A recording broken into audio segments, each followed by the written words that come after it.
Hi friends, நம்ம PV அறுசுவை cooking சேனலில் இன்றைக்கி காரசாரமான ரொம்ப சுவையான முட்டை மசாலா எப்படி செய்கிறதுன்னு பார்க்கலாங்க. இப்போ இங்கே பாருங்கள், 4 முட்டை வேக வச்சு எடுத்துருக்கிறேன். இப்போ நாம் வெள்ளைக்கருவை மட்டும் எடுத்துக்கலாங்க.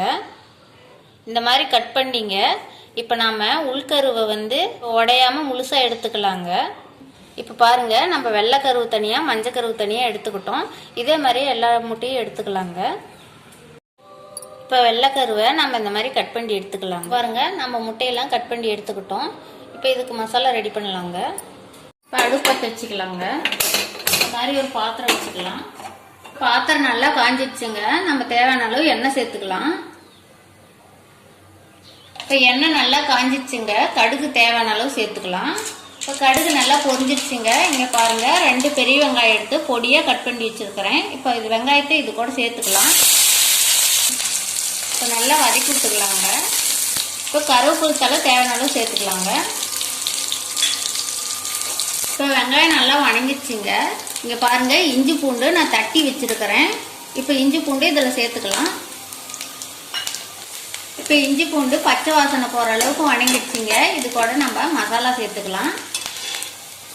மல்லித்தூள் 1/2 ஸ்பூன் சேர்த்துக்கலாங்க. மிளகாய்த்தூள் 1/4 ஸ்பூன் சேர்த்துக்கலாம். கரம் மசாலா 1/2 ஸ்பூன் சேர்த்துக்கலாங்க. மஞ்சத்தூள் தேவையான அளவு சேர்த்துக்கலாங்க.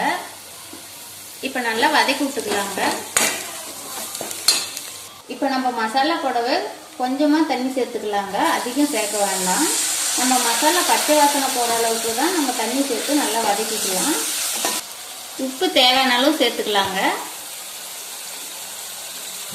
இந்த முட்டை மசாலா சாப்பாட்டு கூட வச்சு சாப்பிட ரொம்பவும் சுவையாக இருக்குங்க. நீங்கள் இந்த மாதிரி ஒரு நாளைக்கு செஞ்சு பாருங்கள், ரொம்ப நல்லாயிருக்கும். இப்போ மசாலாலாம் நல்லா பச்சை வாசனை போய் நல்லா வணங்கிடுச்சிங்க. இப்போ நம்ம கட் பண்ணி வச்சுருக்கிற முட்டையை சேர்த்துக்கலாம். இப்போ பாருங்கள், நான் வெள்ளைக்கரு மட்டும் தான் சேர்த்துக்கிறேன்.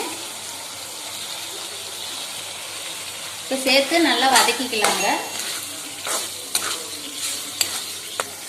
இப்போ நம்ம மஞ்சக்கரு சேர்த்துக்கலாங்க.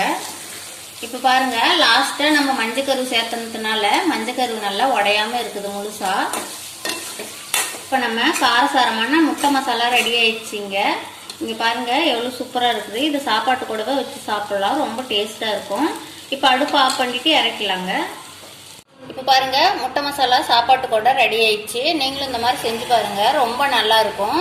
குழம்பே தேவையில்லை, நம்ம இதை வச்சு சாப்பாடு சாப்பிட்டுக்கலாம். இந்த வீடியோ பிடிச்சிருந்தா லைக் பண்ணுங்கள், கமெண்ட் பண்ணுங்கள், ஷேர் பண்ணுங்கள். மறக்காமல் எங்கள் சேனலுக்கு சப்ஸ்கிரைப் பண்ணுங்கள்.